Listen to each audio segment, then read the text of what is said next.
जब दिशा पैदल चलकर अपने अनाथ आश्रम जा रही होती है, तभी एक शराबी उसका हाथ पकड़ लेता है और उसके साथ बदतमीजी करने लगता है। ये देखकर दिशा काफी घबरा जाती है। तभी अचानक से दिशा की आंखों पर गाड़ी की लाइट्स पड़ती हैं और उस गाड़ी में नील और रुद्र होते हैं। तभी रुद्र ने दिशा को हैरानी से देखते हुए नील से कहा, दिशा यहाँ? हमने तो दादी को कहा था कि इसका ध्यान रखे, पर ये यहाँ क्या कर रही है, वो भी इतनी रात को? और फिर नील और रुद्र दोनों गाड़ी से नीचे उतरे और दिशा के पास गए और फिर रुद्र ने एक पंच शराबी को मारा, जिससे वो शराबी नीचे गिर गया। ये देखकर नील ने उससे कहा, एक पंच की जान नहीं है और दिशा का हाथ पकड़ेगा। वहीं दिशा ने लाइट्स की वजह से रुद्र और नील को नहीं देखा था और इसलिए वो बहुत ज्यादा डरने लगी। ये देखकर नील ने कहा, दिशा, मैं नील, मेरी तरफ देखो। ये सुनकर दिशा ने आंख उठाकर नील को देखा तो वो नील के सीने से लगकर फूट फूट कर रोने लगी। तब नील ने भी उसके सिर पर हाथ फेरते हुए कहा, बच्चा चुप हो जाओ, क्यों रो रही हो? देखो कुछ नहीं हुआ, हम आ गए ना, सब ठीक है, अब चुप हो जाओ। इस पर दिशा ने रोते हुए कहा, भैया मैं खो गई थी। ये सुनकर रुद्र ने गुस्से में अपना हाथ गाड़ी के हुड्स पर 2-3 बार मारा और फिर पलटकर दिशा के पास आकर बोला, तुम यहाँ क्या कर रही हो? अगर तुम्हें कुछ हो जाता तो? और तुम बिना सोचे समझे कोई भी डिसीजन ले लेती हो। तब नील ने रुद्र के कंधे पर हाथ रखकर कहा, ये पहले से ही बहुत डर रही है और तू गुस्सा कर रहा है, शांत शांत हो जा। लेकिन नील की बात का असर ना तो दिशा पर हो रहा था और ना ही रुद्र पर, क्योंकि ना तो दिशा चुप होने का नाम ले रही थी और ना ही रुद्र गुस्से में गाड़ी के हुड्स पर मारने से खुद को रोक रहा था। ये सब देखकर अब नील को गुस्सा आ गया और फिर उसने दिशा को अपने से थोड़ा दूर किया और चिल्लाकर कहा, तुम दोनों शांत हो जाओ, नहीं तो मैं दोनों के एक एक चाटा मार दूंगा। ये सुनकर दोनों शांत हो गए। तब नील ने कहा, बच्चा तुम मुझे बताओ, तुम यहाँ कैसे आई? लेकिन दिशा अब भी रो रही थी। तो ये देखकर नील ने वीरू की तरफ इशारा किया और फिर वीरू एक पानी की बोतल ले आया और फिर नील ने वो पानी का बोतल दिशा को देते हुए कहा, पानी पियो और शांत हो जाओ और मुझे बताओ तुम यहाँ कैसे आई? ये सुनकर दिशा को समझ नहीं आ रहा था कि वो क्या कहे। दिशा को डर था कि अगर वो शुभ का नाम लेगी तो रुद्र का गुस्सा शुभ पर निकलेगा और फिर शुभ अपना गुस्सा उस पर निकालेगा। इसलिए दिशा ने डरते हुए कहा, मैं खुद आई। ये सुनकर अब तो रुद्र से बर्दाश्त नहीं हुआ। उसने दिशा के बाजू को पकड़कर उससे कहा, झूठ मत बोलो दिशा। ये देखकर नील ने रुद्र को दिशा से छुड़वाते हुए कहा, तूने फिर गुस्सा किया, छोड़ इसे। तभी नील का ध्यान दिशा के हाथ पर गया जो जला हुआ था। ये देखकर नील ने दिशा का हाथ पकड़ा और उसके ऊपर से धीरे धीरे से चुन्नी हटाई तो उसने देखा कि उसका हाथ बहुत जला हुआ है। तब नील ने कहा, ये हाथ कैसे जला दिशा? इस पर दिशा ने कहा, चाय गिर गई। ये सुनकर रुद्र को फिर से गुस्सा आ गया, लेकिन रुद्र ने थोड़ा दूर से ही चिल्लाकर कहा, तो बताया क्यों नहीं घर में किसी को? तब नील ने रुद्र को देखकर कहा, तुझ पर मेरी बातों का असर नहीं होता क्या? ज्यादा चिल्ला मत और जाकर गाड़ी में बैठ। इस पर रुद्र ने नील की तरफ देखकर गुस्से में कहा, तुझे पता है ना ये लड़की हमारे लिए कितनी जरूरी है और ये है कि हमें उल्टे सीधे जवाब दे रही है। ये सुनकर नील ने धीरे से कहा, रुद्र मैं पूछ रहा हूं ना इससे, तू गाड़ी में जाकर बैठ। इस पर रुद्र ने गुस्से में गाड़ी के टायर पर 2-3 बार पैर मारा और गाड़ी में जाकर बैठ गया। तब नील ने दिशा का हाथ पकड़कर उससे कहा, दर्द हो रहा है? इस पर दिशा ने हाँ में अपनी गर्दन हिलाते हुए कहा, हाँ भैया। तब नील ने बड़े प्यार से पूछा, तो बच्चा तुमने घर में क्यों नहीं बताया? दिशा ने धीरे से कहा, सॉरी नील भैया।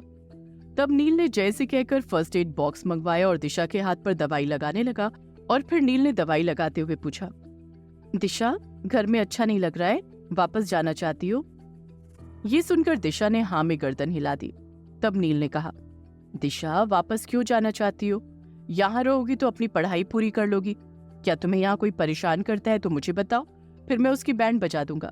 ये सुनकर दिशा ने अपने आंसू कंट्रोल करते हुए कहा, भैया बस वापस जाना है, आप मुझे छोड़ आइए। तब नील ने दिशा के सिर पर हाथ रखकर कहा, तुम्हें एक सीक्रेट बताऊं, किसी को बताओगी तो नहीं? इस पर दिशा ने कहा, नहीं भैया। तब नील ने बड़े प्यार से कहा, दिशा तुम्हें पता है मैं और रुद्र तुम्हारे पेरेंट्स को ढूंढ रहे हैं। जब वो मिल जाएंगे तब तुम उनके साथ चले जाना, लेकिन तब तक तो तुम्हें प्रताप हाउस में ही रहना पड़ेगा ना। सोचो अगर तुम वापस चली गई अनाथ आश्रम में और तुम्हारे साथ फिर से कुछ गलत हुआ तो फिर हम तुम्हारे पेरेंट्स से क्या कहेंगे? तुम्हारे पेरेंट्स तो फिर परेशान हो जाएंगे ना। पेरेंट्स की बात सुनकर दिशा खुश हो गई और फिर उसने कहा, भैया क्या आप सच कह रहे हो? आप और रुद्र भैया मेरे मम्मी पापा को ढूंढ रहे हो? क्या वो मुझे मिल जाएंगे? इस पर नील ने कहा, अगर तुम हमारी बात मानकर प्रताप हाउस में रहोगी तो जरूर मिल जाएंगे। और फिर तुम अपने मम्मी पापा के साथ चली जाना, लेकिन तब तक तो तुम्हें हमारी बात माननी ही पड़ेगी। ये सुनकर दिशा ने अपने आंसू साफ करके कहा, हाँ भैया, मैं सारी बात मानूंगी आपकी। इस पर नील ने कहा, दैट्स अ गुड गर्ल। अब कोई तुम्हें परेशान करेगा तो तुम आकर अपने नील भाई को बताओगी, ठीक है? और अपनी पढ़ाई पूरी करोगी और कभी घर से नहीं जाओगी, अकेले तो बिल्कुल नहीं, समझी? और फिर नील ने अपना हाथ आगे बढ़ाते हुए कहा, प्रॉमिस करो। इस पर दिशा ने हंसते हुए नील के हाथ पर अपना हाथ रख दिया और प्रॉमिस कर दिया। और फिर नील ने दिशा के हाथों पर दवाई लगा दी और उससे कहा, दिशा, अब भी दर्द हो रहा है? ये सुनकर दिशा ने नामी गर्दन हिला दी। वहीं रुद्र कार में बैठा हुआ नील और दिशा को देख रहा था और अपने मन ही मन में कह रहा था, कुछ तो है इस नील में जो सब अपना दर्द इसे ही बताते हैं। नील ने 5 मिनट में ही दिशा के चेहरे पर मुस्कान ला दी। सच कहता है निहाल कि नील हर किसी का बाप बना फिरता है। दादा दादी का भी यही फेवरेट है। शुभ नव्या भी मुझसे ज्यादा इससे बातें करते हैं। निहाल भी इसके साथ कॉमेडी करके खुश रहता है और अवनी तो पूरी पागल है इसके पीछे। किट्टू भी मुझसे ज्यादा इसी की सुनती है। ये सब सोचकर रुद्र के चेहरे पर एक स्माइल आ गई और उसने खुद से कहा, क्या मैं नील से जल रहा हूँ? नहीं, नील की पर्सनैलिटी ही ऐसी है कि कोई इससे जलन फील कर ही नहीं सकता। रुद्र अभी अपने ख्यालों में ही था कि तभी नील और दिशा दोनों गाड़ी के पास आ गए और फिर दिशा पीछे बैठ गई और नील रुद्र के पास आगे बैठ गया और फिर रुद्र ड्राइव करने लगा। तभी रुद्र ने गाड़ी ड्राइव करते हुए दिशा से पूछा, दिशा, तुम ठीक हो? इस पर दिशा ने भी धीरे से कहा, जी भैया, ठीक हो। तब रुद्र ने कहा, कब से भटक रही हो यहाँ? दिशा ने कहा, सुबह से। रुद्र ने पूछा, कुछ खाया तुमने? ये सुनकर दिशा ने ना में गर्दन हिला दी। ये देखकर थोड़ी देर बाद रुद्र ने गाड़ी एक रेस्टोरेंट के सामने रोक ली। नील ने कहा, चलो दिशा, कुछ खा लेते हैं फिर घर चलेंगे। दिशा पहली बार इतने बड़े और महंगे रेस्टोरेंट में आई थी, इसलिए उसे अंदर से घबराहट होने लगी और ऊपर से उसके कपड़े भी नॉर्मल से थे। तभी दिशा ने रेस्टोरेंट को देखकर कहा, मुझे भूख नहीं है। इस पर रुद्र ने कहा, दिशा, तुम्हें डरने की जरूरत नहीं है, मैं और नील है ना, चलो अब कुछ खा लो। और फिर अगले ही पल तीनों एक टेबल पर डिनर करने के लिए बैठ गए और फिर कुछ देर बाद खाना भी आ गया। ये देखकर रुद्र और नील इशारे में दिशा को खाने के लिए कहते हैं। ये देखकर दिशा एक बार नील को देखती है और एक बार रुद्र को, क्योंकि उसे समझ नहीं आ रहा था कि वो छुरी कांटे से कैसे खाए, क्योंकि उसने तो अनाथ आश्रम में हमेशा हाथ से ही खाना खाया था और दिशा की नजरों में ये खाना भी अजीब सा ही था। सूप, नूडल्स, पास्ता, दिशा ने पहली बार ऐसा खाना देखा था। अनाथ आश्रम में तो वो दाल चावल और रोटी सब्जी खाती थी। तभी नील ने कहा, तुम खाना क्यों नहीं खा रही? इस पर दिशा ने थोड़ा घबराते हुए कहा, जी जी भैया, खाती हूँ। लेकिन दिशा को समझ नहीं आ रहा था कि वो खाना खाए कैसे। तब दिशा ने बहुत हिम्मत करते हुए सूप का बाउल अपनी तरफ किया और चम्मच उठाकर उसे पीने लगी।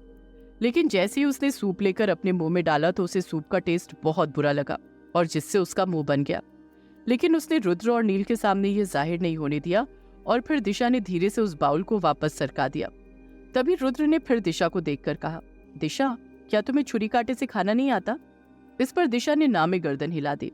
तब रुद्र ने एक फोक लिया और उसमें पास्ता लेकर दिशा की तरफ कर दिया। दिशा को समझ नहीं आ रहा था कि वो क्या करे। तभी रुद्र उसे इशारे में खाने को कहता है। तब दिशा उस पास्ते को अपने मुंह में ले लेती है। तब रुद्र उससे पूछता है, कैसा है? ये सुनकर दिशा कहती है, बहुत अच्छा। रुद्र दिशा को ऐसे ही खाना खिला रहा था और वहीं रेस्टोरेंट में बैठा हुआ एक आदमी उन दोनों की फोटो को अपने मोबाइल में कैद कर रहा था। थोड़ी देर बाद नील ने कहा, रुद्र, मेरा खाना हो गया, अब मैं दिशा को खिला देता हूँ, तुम भी खा लो।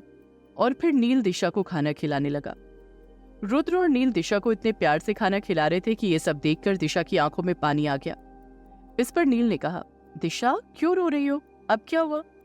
तब दिशा ने अपने आंसू साफ करके कहा, भैया, मुझे किसी ने आज तक इतने प्यार से खाना नहीं खिलाया। इस पर रुद्र ने कहा, हम हैं ना तुम्हारे 2 भाई, हम खिलाएंगे, लेकिन तुम प्रताप हाउस से कभी बाहर मत जाना, समझ गई?